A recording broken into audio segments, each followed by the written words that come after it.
Assalamu alaikum and welcome back to another episode of Manifesting Muslimah. I'm your host, Zara Pedersen.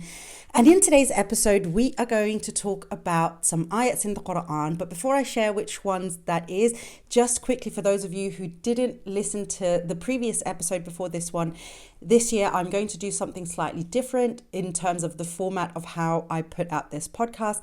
And one of those changes is that on Mondays, I will do like my normal episode, the ones that you're kind of used to hearing already. And then on Thursdays, I will do a slightly shorter format episode where we're going to talk about something specifically like ayats in the Quran, some hadiths, the sunnah, things like that, so that we can learn together, be reminded of some things together. I can use direct examples to sort of back up some of the things that I'm saying, or, just because it's always interesting for us to have these reminders directly from the Quran. And the way that me at this point, I'm sure you do if you've been here for a while, I don't remember these things. Like I don't remember, this is from Surah to this thing and this is from that ayah, and I don't do that. So I thought that it would be actually kind of good to be able to have little episodes in and of themselves where I actually go in and like show you where you can find these things in the Quran for yourself. And before we get started, really quickly, because I know some of you will probably ask what Quran version I'm using. So the one that I'm using is the Quran journal. This is the journal that I'm selling, the one that I have made, because there was nothing like it out in the market. And it is entirely in English, this Quran that I'm using. It's the translated version of the Quran by Maulana Wahiduddin Khan. And it's entirely in English. And the reason why, I don't know if you can see it, if you're watching the video, you can probably see it there, this is entirely in English, this book, which is why I can highlight in it, I can put stickers, I can draw little hearts, I can write my notes next to the relevant ayats.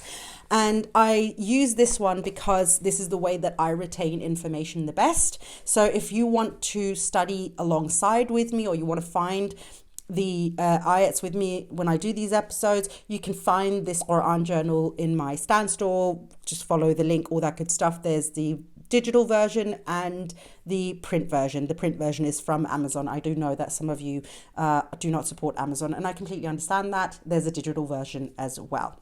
But in terms of sort of like self-publicizing books, it's kind of the only option that I have, because I don't have the money to support actually printing books myself in that way yet. Okay, my darlings, now that we've got all of that out of the way, so the ones that we're going to go through today is from Surah an-Nisa, and we're going to go through ayats number 66 to 70. Those are the ones, and there's little reminders for you today here, and inshallah you can take from it what is necessary for you. So let's get started. In Surah an-Nisa, starting from ayat number 66, Allah subhanahu wa ta'ala says to us, "If we had commanded them, lay down your lives or leave your dwellings, they would have not done it, save a few of them. If they had done what they were instructed to do, it would have been better for them, as well as more strengthening for their faith. And we would have given them a great reward of our own, and guided them to a straight path. Whoever obeys God and the messenger will be among those he has blessed. The messengers, the truthful, the witnesses, and the righteous. What excellent companions these are. That is God's favor. Sufficient is God's infinite knowledge." The first time I read this, it served as a reminder, and that's the reason why I highlighted it and wrote my notes to it. And I specifically thought about sharing this today in this first episode, because recently I've been getting a lot of messages and comments from a few of you saying, if God wants me to be happy, why is he not making, like, why do I have to leave this haram relationship, or this person that I'm in love with is not really responding to me, I've lost my job, my family, there's also been a lot of that, I'm not having great relationships with my family and stuff, and it's really painful, it's really hurtful.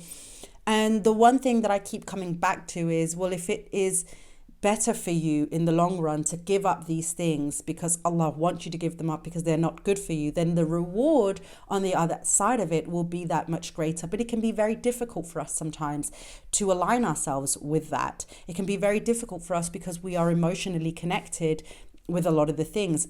even the things that are not people, a house or a job, physical possessions. And the point of it is, I can actually read you the exact note that I wrote when I read this, is when you are guided to leave something, don't question it. God always has something better planned for us. So in this example, Allah subhanahu wa ta'ala says, lay down your lives or leave your dwellings. You either go out and fight for the cause of Islam and you might lose your life for it, or leave your homes. You're not supposed to stay there. You have to go somewhere else. And he says that only a few of them are going to do that. Most of them are actually not going to. But he continues to say, if they had done as they were instructed to do, it would have been so much better for them, and it would also have strengthened their faith.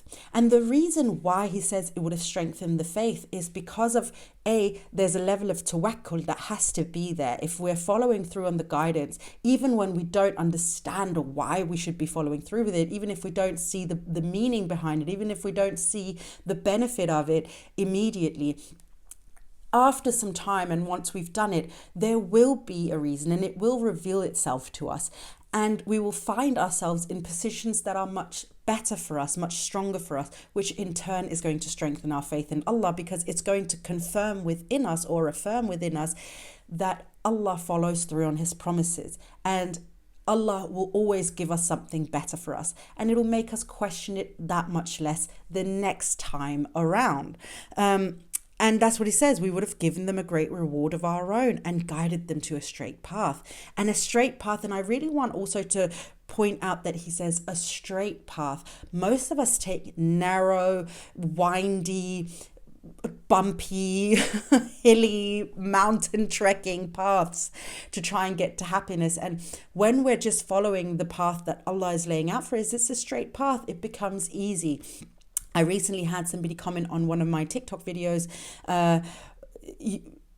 Growth is realizing that life becomes that much easier when we're just, when we've got Allah in our lives and we're just kind of following the commandments of Allah. I'm paraphrasing wildly because I can't remember exactly how she said it, but ultimately it was basically like life becomes that much easier when you have Allah and you're just following that guidance. And it's so true, because that will lead you to that straight path. The happiness, it becomes clear. The success is clear. You're not stressed out. You don't have the same anxiety. You're not stressing about finances, dunya, things like that, in ways that people who don't have Allah will do.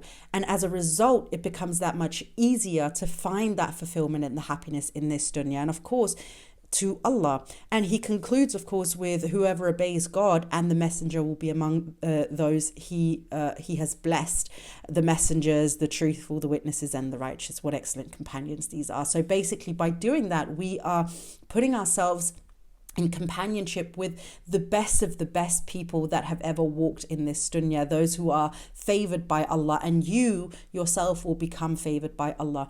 And that's God's favor. Sufficient is God's infinite knowledge. And again, I also really appreciate that he ends it with sufficient is God's infinite knowledge. If I would speak, I would have said sufficient is God's infinite knowledge.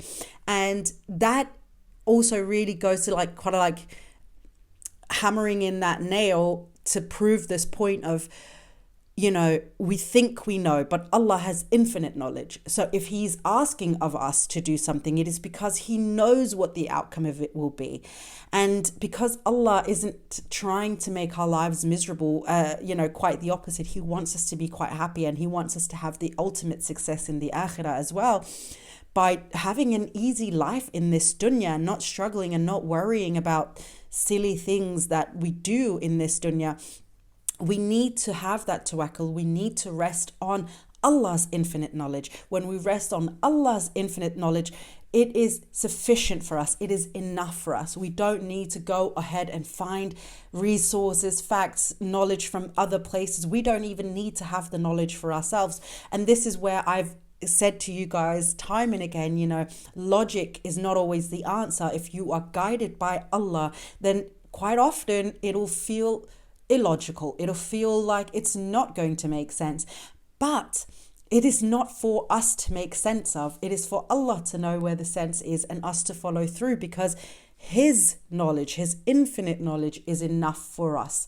And again, I just wanted to share this, and I feel like it was a really good few ayats for us to start this off with in today's episode, because it reminds us that Allah sometimes, when it feels like He's punishing us, is actually setting us up for bigger and better rewards coming for us, and we need to trust that. So if you're going through something right now where Allah has removed someone or something from your life, and it does pain you, it does hurt you, and it's hard for you in this dunya, you know, because you are emotionally attached to whatever it might be, trust and believe that Allah has got better things in store for you. There is something great coming to you, and you will be greatly rewarded by following through, even if it hurts you, even if it pains you, even if it is difficult in that time being, and you will get that reward by Allah subhanahu wa ta'ala.